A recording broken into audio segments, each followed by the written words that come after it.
आज बड़े ही सौभाग्य की बात है महाराज जी द्वारा भूमिका दर्शन का ज्ञान देते हुए कि और वहाँ के बारे में बताते हुए। तो यहाँ साधना करने से क्या आपको अनुभव हुआ?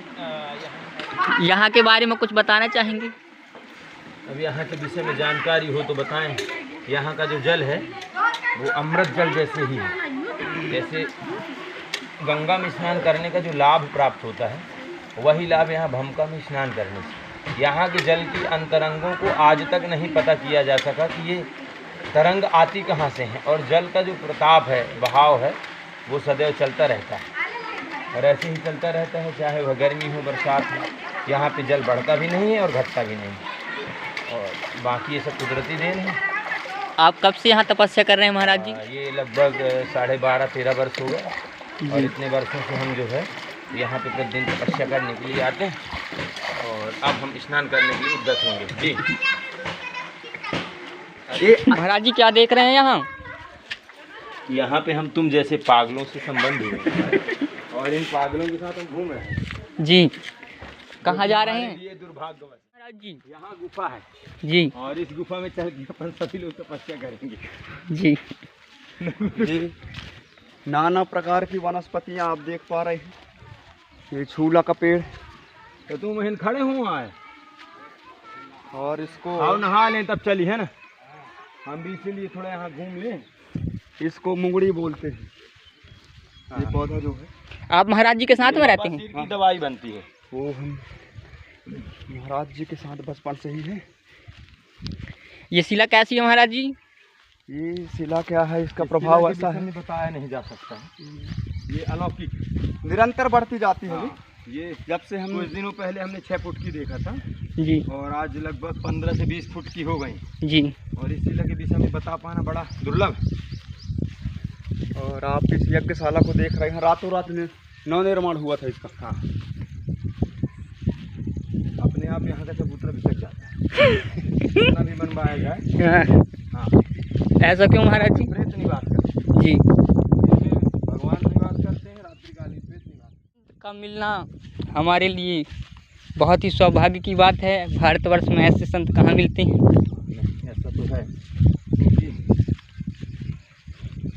ऐसा कहा जा सकता है जी, क्योंकि सत्य के खोज, सत्य की मार्ग में सत्य की खोज करने के लिए जी, बहुत कम लोग होते हैं जो उद्धत होते हैं, और सत्य की खोज में चलना चाहिए, सत्य के मार्ग में चलना चाहिए, क्योंकि असत्य करते करते जीवन में नरक की ओर नरकगामी होता है इंसान। जी, इसलिए सत्य प्रतिज्ञ होना चाहिए, सत्य में भ्रष्ट नहीं होना चाहिए। यहाँ पे अलौकिक नदी जो है, तो बहुत गंदा। इस नदी में हम कुछ दिन पहले डूबते डूबते बचे थे, जी। कहाँ पास महाराज जी?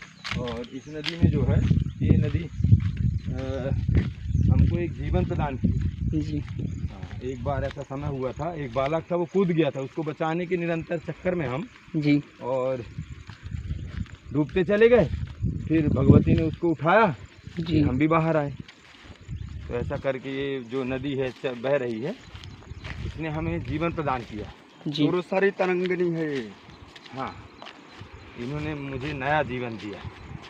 तो इनके प्रणाम विषय में- करने आते हैं क्या यहाँ? हाँ, मोक्षदायिनी। यहाँ आकर के हम प्रणाम करने के लिए प्रतिदिन आते हैं। वाह वाह। पानी थोड़ा गंदा है, मटमैला। हाँ, अभी वो बरसात का समय चल रहा है ना बच्चे, तो वो ऊपर से सारा जो जल है वो बहाव के कारण। लेकिन महाराज जी यहाँ तो बारिश ही नहीं हो रही। नहीं, ये ऊपर हो रही है। अच्छा, हाँ, यहाँ पे अपन क्या है, आप जैसे अधर्मी लोग यहाँ रहते हैं, उसके कारण यहाँ पे थोड़ा वर्षा कम हो पा रही है। बाकी ऊपर जगह ऊपर सब महाराज जी इसका उद्गम कहाँ से हुआ? इसका उद्गम तो शायद ईश्वर ही समझ सकते हैं।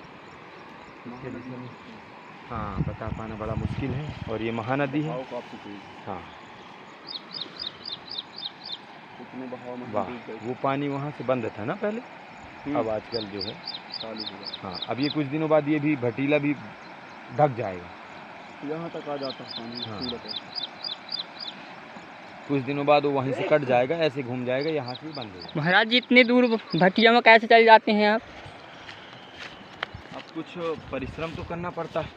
जी, हाँ, भक्तों के लिए जो है, भक्तों के कष्टों का निवारण करने के लिए इन भट्टियों पे चढ़ के औषधियाँ ढूंढनी पड़ती है। कई प्रकार से विभिन्न प्रकार की बीमारियों से भक्त लोग आते हैं जी और उन्हें अपन जड़ी बूटी देते हैं और वनस्पति कृपा से वो लोग ठीक हो जाते हैं। जी बस इसीलिए भक्तों का जो है तो अलाव लगा रहता है, भंडारण लगा रहता है, आते जाते लोग रहते हैं।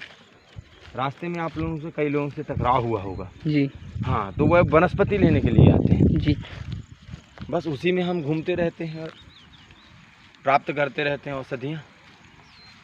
बाकी ठीक है, जो ईश्वर की कृपा है चल रहा है। ये बट वृक्ष कई वर्षों पुराना है, जी कई सौ वर्ष पुराना है। कई बार ये बीच से टूट गया और उसके बाद पुनः इसका निरंतरता पुनर्निर्माण हो गया, चालू रहती है। ये कभी घटता नहीं ये पेड़, और ऐसे लगता है जैसे 2-4 वर्ष का है, क्योंकि ये कई सौ वर्ष पुराना पेड़ है। जी हाँ, इसकी जब तनक को आप देखेंगे तो उससे आपको पता चलेगा कि ये कई सौ वर्ष पुराना पेड़ है।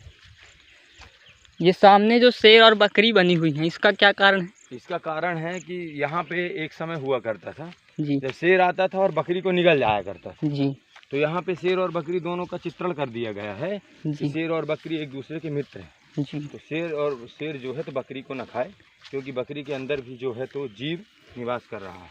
क्योंकि अब शेर को कौन समझाए, जी है ना, शेर तो शेर होता है, जी उसकी बुद्धि तो होती नहीं। जी वो छलांग मारा और पकड़ लिया और खा लिया। और इसके विषय में अधिक जानकारी के लिए यहाँ के पुराने जो बुजुर्ग लोग हैं उनसे अपन को मिलना पड़ेगा जी और मिलकर के उसके विषय में संवाद करेंगे। जी हाँ, फिर उसके बाद अपन उसमें चर्चा करेंगे। और ये यज्ञशाला है, तीरथ प्रसाद पांडे यहाँ आकर के पूजन करवाते हैं, जी जो कि वो बहुत संतोषी पंडित हैं। जी 5 रुपये में वो सत्यनारायण की कथा कर देते हैं। जी हाँ, जो कि अलौकिक है। ऐसा कर पाना आज के ब्राह्मणों के लिए बहुत दुर्लभ है। गाड़ी को कहीं